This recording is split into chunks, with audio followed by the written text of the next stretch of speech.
What's going on, everyone? Welcome to the Slaw Sports Show. I'm your host, Cole Noble, aka Slaw. And for today's episode, we're going to be changing it up a little bit and doing a short little analysis episode breaking down who I think will be the top five quarterbacks under the most pressure going into next season. And let's go ahead and get started.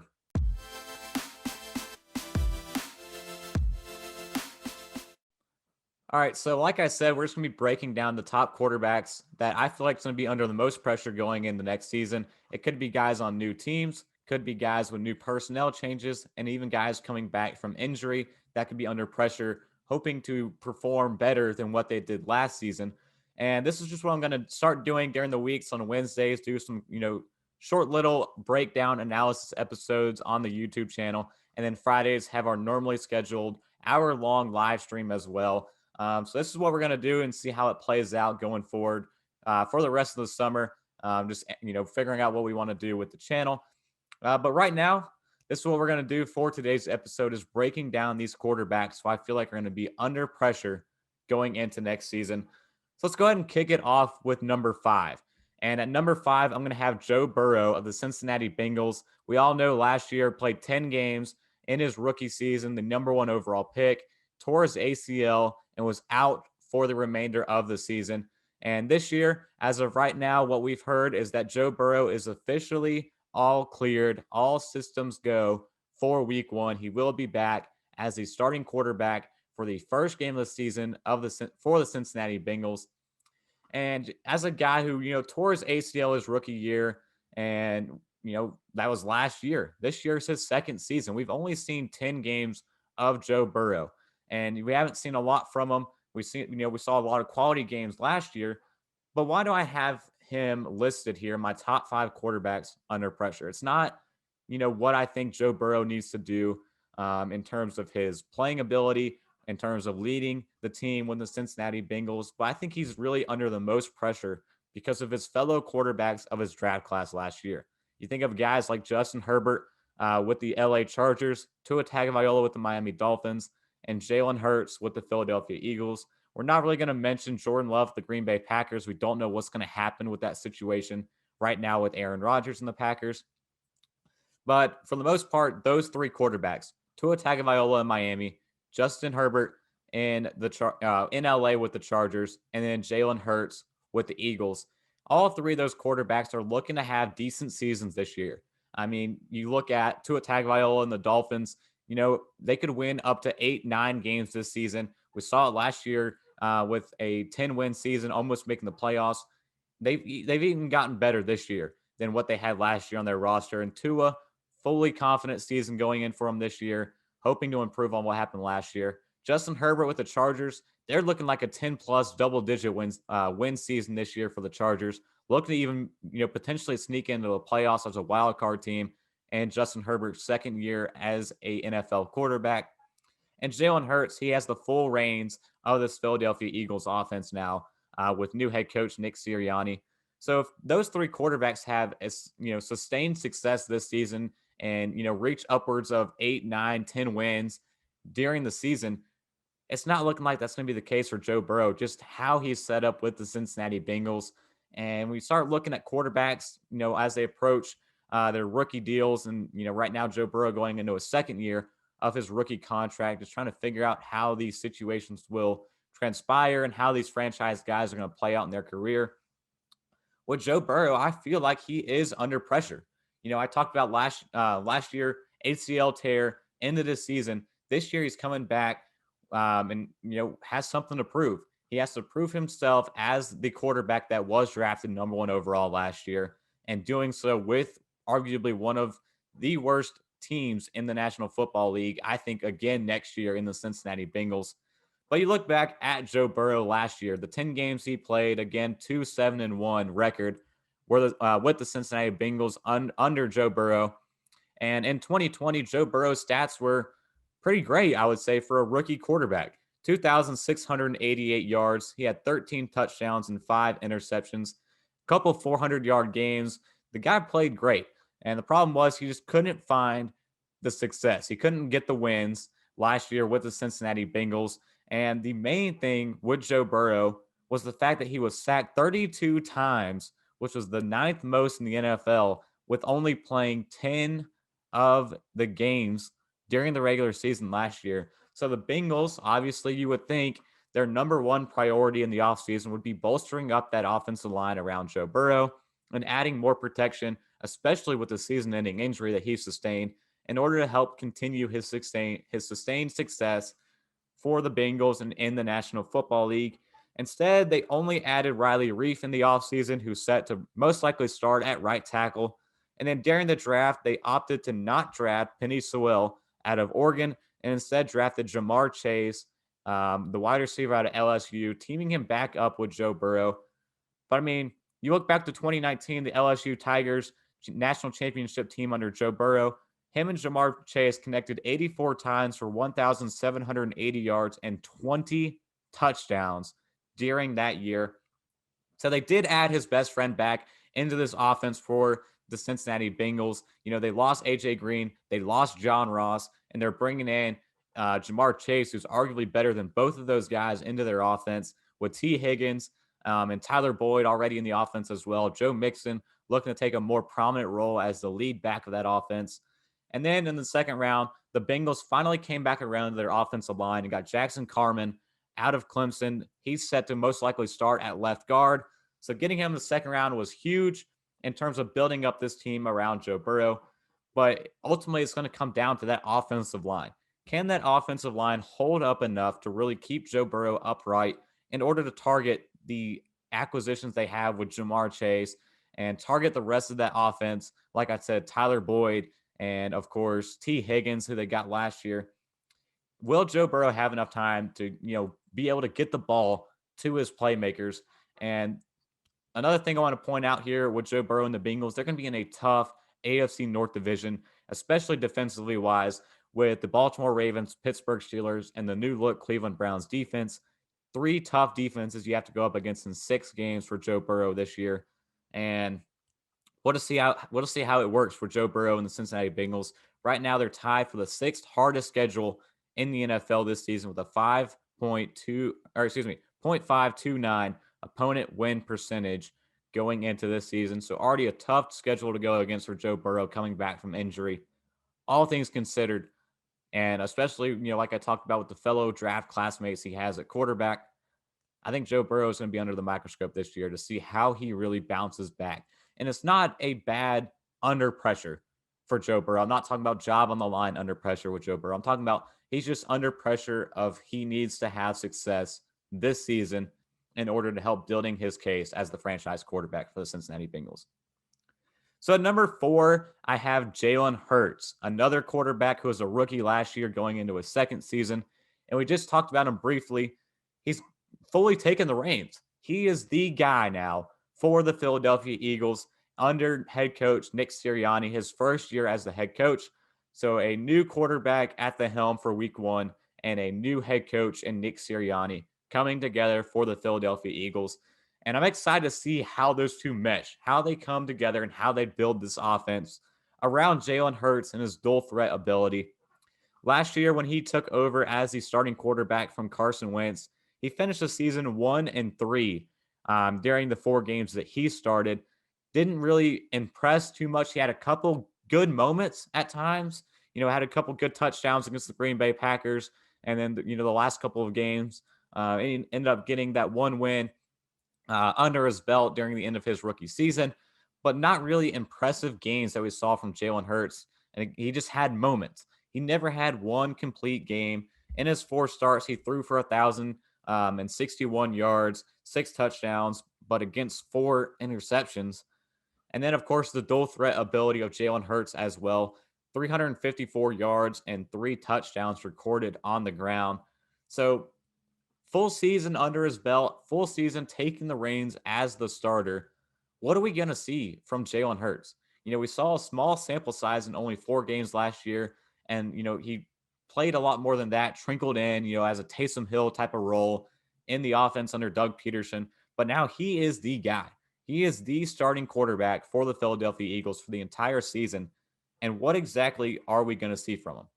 Because the Philadelphia Eagles set right now to have the easiest schedule in the NFL with a .43 opponent win percentage, going against this season, the easiest against schedule for Jalen Hurts as a starting quarterback of the Eagles. And what is it going to look like? He's also in the NFC East. Last year was a pretty terrible division, but this year it looks like every team except the Eagles has improved going into this season. The Washington football team improved. The New York Giants improved. The Dallas Cowboys will improve with Dak Prescott coming back. But the Eagles, the only thing they've really done is added Devonta Smith to their wide receiver room. And they've also added, Kerryon Johnson and Jordan Howard back at running back, continue to build that committee that they have behind Miles Sanders. But Devonta Smith is the really only big name the Philadelphia Eagles have added this year to their offense. Again, he's teaming back up with former Alabama quarterback Jalen Hurts, rekindling that connection. But the rest of that wide receiver room, you got Jalen Reagor from TCU. They drafted last year. The speed, two speed guys already with Smith and Reagor. And then Greg Ward, I guess, will round up being the number 3 wide receiver. And what's going to happen with Zach Ertz at tight end? That he's probably, in my opinion, not going to be on the roster by week 1. Something will happen with Zach Ertz. So Dallas Goedert gets full reins as well, being the tight end number 1 of the Eagles offense. That's going to be exciting to see as Dallas Goedert. I've been waiting to see him get full control as the main number 1 tight end for the Eagles for a while now. He's finally going to get that this year. But I don't know if they really have enough weapons to surround Jalen Hurts, in that offense. And it's going to be interesting to see what Nick Sirianni even wants to run with his offense. Are they going to rely more on the run with Miles Sanders and Jalen Hurts' dual threat ability and just that committee offense they have in their backfield? Are they going to look to try to, air things out with Jalen Reagor and Devonta Smith being the speed guys that they are? Are they going to try to air the ball out, or are they going to try to, just power run and just make it, a balanced run style offense around Jalen Hurts? Too many question marks, I think, with the Eagles offense next year. But the reason I think that Jalen Hurts is under pressure next season, and it's not because, again, with Joe Burrow, he's going into his second year. Why is he already under pressure? This is his first full season as a Philadelphia Eagles quarterback. And it's not like he was a first round pick. This is a guy that was picked up in the second round, originally to back up Carson Wentz. We all know Wentz had the bad season. Hurts comes in. This year, full first season as the starting quarterback of the Philadelphia Eagles. If he doesn't pan out this year for the Eagles and they have another losing, maybe even 5-4 win season, really hit the bottom of what their projected win total is and just bottom out this year, the Philadelphia Eagles have 3 first-round picks next year. 3 first-round picks that they can easily package for somebody like Russell Wilson or even Deshaun Watson if that situation gets figured out by next offseason. And if the Philadelphia Eagles feel like at the end of the season they weren't content with Jalen Hurts as their starting quarterback, they have the capital and the arsenal to make a move and get a new quarterback next season. So I think the spotlight is going to be on Jalen Hurts in his first season this year to, again, prove that he is the guy for the Philadelphia Eagles, because if he can't, they can easily move on from him just like that at the end of this year. So number 3, I have Drew Lock of the Denver Broncos. This one is pretty self-explanatory. All the talk all offseason leading up to the draft was the Denver Broncos. How much do they feel confident in Drew Lock as their quarterback? What are they going to do with the 9th overall pick? Sitting there perfectly to land potentially one of the top 4 quarterbacks in the draft, maybe in the top 5, especially sitting there at number 9. But we all know what happened. The day before the draft, the Denver Broncos traded and acquired Teddy Bridgewater from the Carolina Panthers, and then elected not to draft a quarterback at number 9, taking Patrick Surtain out of Alabama. So they added a little more ease and just feel goodness with Drew Lock, and he's feeling a lot more confident, I would say, than he would be had they taken a guy like Justin Fields or Mac Jones, who was also sitting there at 9. They elected not to go with one of those quarterbacks, and instead they're going to go with an open competition during training camp between Teddy Bridgewater and Drew Lock. So Drew Lock, obviously, right now is already under pressure. Not even before the season starts. He's under pressure in training camp to have to beat out Teddy Bridgewater and he's also under pressure during the entire season. Now, with Teddy Bridgewater in the same quarterback room as him, at any point this season, if Drew Lock starts to struggle, they can easily step in and put in Teddy Bridgewater if they feel like they need to. So last year, the Denver Broncos they finished the season 5-11 under Drew Lock and ended up finishing the year fourth in the AFC West, last in their division. But Drew Lock, and looking at the 13 games that he did play, um, or looking at the 13 games, excuse me, that he started, um, he was 2,933 yards, 16 touchdowns, and tied for the league lead in 15 interceptions, tied for the most amount of interceptions with Carson Wentz, and also recorded a 57.3 completion percentage. But I liked what I saw from Drew Lock. The problem with Drew Lock, I thought last year, was the fact he didn't have the full, off season needed to mesh with guys like KJ Hamler and Jerry Jeudy, their rookie wide receivers. And of course, they lost Cortland Sutton at the beginning of the year, their number one wide receiver. That's tough for any team to lose your number one wide receiver at the beginning of the season and hope to, have some type of success with your offense going forward. So Drew Lock this year has the sixth easiest schedule with the Denver Broncos. The offense will see the return of Cortland Sutton to the lineup, and he will have the full OTAs, full offseason, full training camp to get things right between Jerry Jeudy, KJ Hamler, Noah Fant, Melvin Gordon in the backfield, and just really get that offense really meshed and connected like it needs to be. What we didn't see from last year. But what we did see last year out of Drew Lock was a couple of games where he went down the field late in the ball game and won games for the Denver Broncos, particularly that game against the LA Chargers, going down in the final minute, scoring a touchdown, and ultimately winning that game against Justin Herbert. Drew Lock has the capabilities, I think, to be a great quarterback. It's just he hasn't got to that level yet. And the question is, will he? But I think with a full offseason, getting the return of Cortland Sutton back into the lineup, really getting Drew Lock the ability to work with these guys, I think next year he will see a lot more improvement than what we saw last year in the 13 games that Drew Lock started, and all around a more improved Denver Broncos team, in my opinion.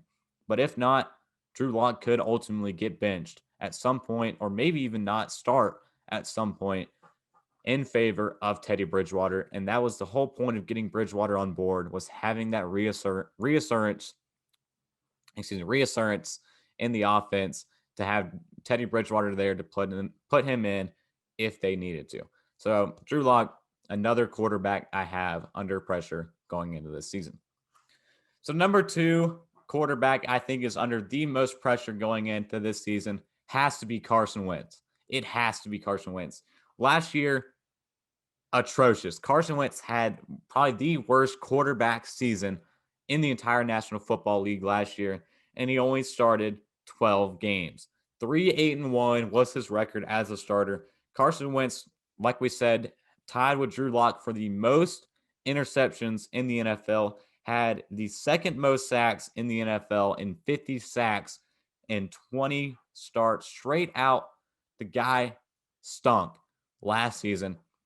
And we talked about when we were talking about with Jalen Hurts, obviously coming in and starting the last 4 games of the season over Carson Wentz. But now it's a different situation with Carson Wentz. Now he has been traded to the Indianapolis Colts, reuniting back with Frank Reich in that offense, the same offense where Carson Wentz nearly won the MVP award, most valuable player, back when the Eagles went on their Super Bowl run. And that same offense that Frank Reich coordinated, back here now with the Indianapolis Colts, reunited. And he's on a team right now that is set up to potentially be a contender. The problem I have with the Indianapolis Colts is the fact that I don't think they did enough.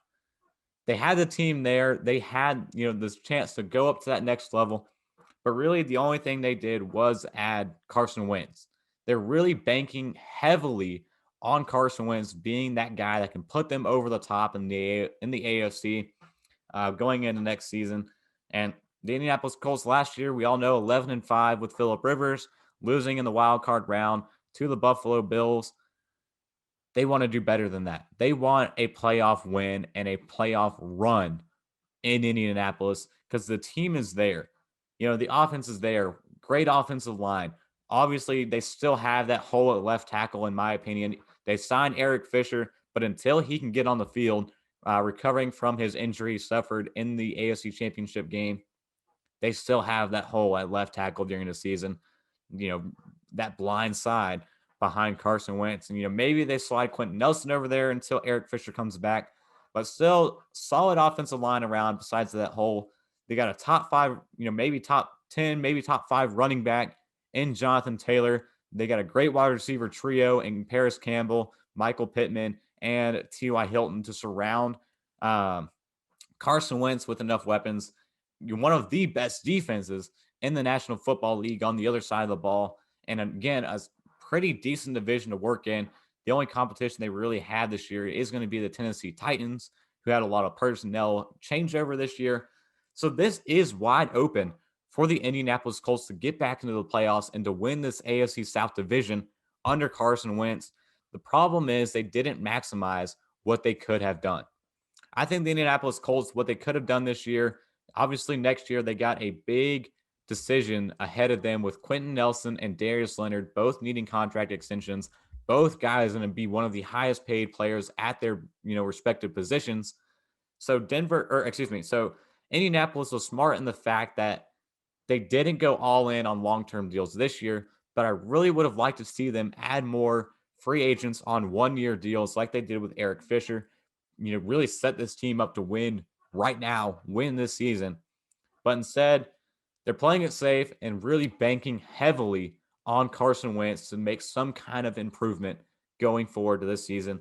Last year with the Eagles, we talked about Carson Wentz, 15 interceptions, 50 sacks, but also he had a couple games where he, played great. He still had 16 touchdowns, 2,620 yards.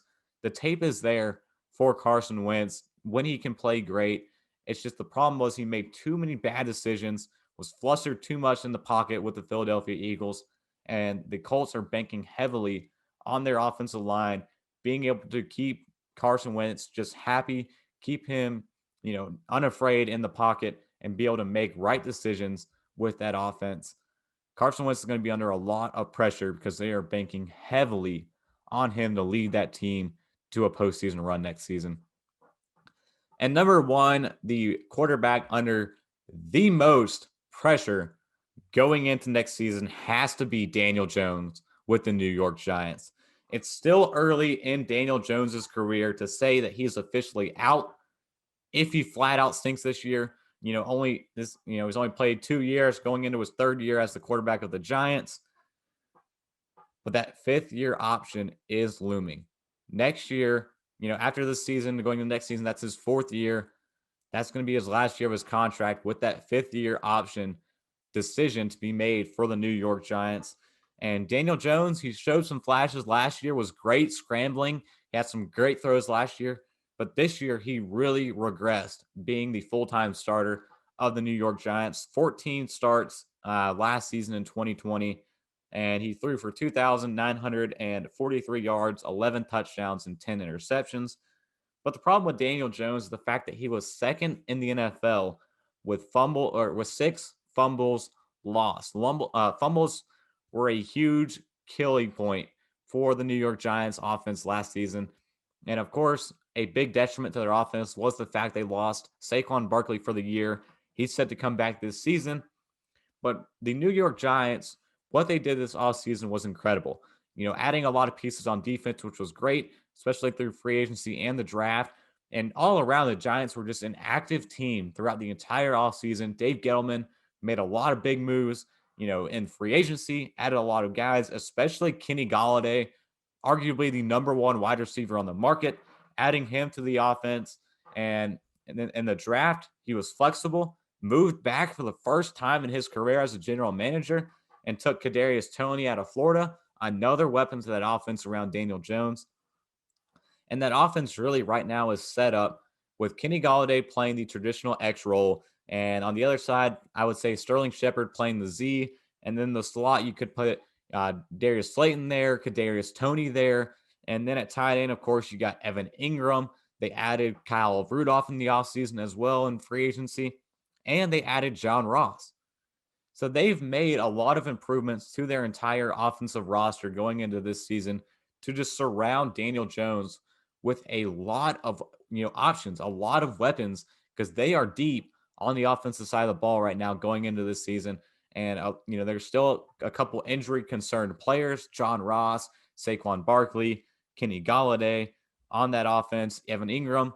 But the fact is, they added the depth necessary to keep up with all those injuries if they do happen this year and keep that offense running at a high level with Daniel Jones. So right now, the roster is there. I believe for the New York Giants, the eighth easiest strength of schedule going into next season. Everything is banking right now on Daniel Jones, just like I said with Carson Wentz and the rest of these quarterbacks on this list. But for the New York Giants, a team that needs to get back into the playoffs desperately in order to show that they can compete in the NFC East and that they're not the bottom feeder team in this division, 5-9 is not going to cut it this season. They have to, show improvement with Daniel Jones. And again, the defense, one of the most underrated defenses in the National Football League. The offense, if they get their offensive line right, the weapons are there. Everything is there on the roster for the New York Giants this season. The biggest if is whether or not Daniel Jones can produce with it. And that's why I think he will be under the most pressure, again, with that fifth-year option looming here in the next 2 years. What's going to happen with Daniel Jones, and can he get things figured out with the New York Giants? That's all we got for today, just breaking down these top 5 quarterbacks I think will be under the most pressure. So I hope you guys enjoyed. Again, look forward to Friday. We'll be back live, I believe, either 9 or 10 p.m.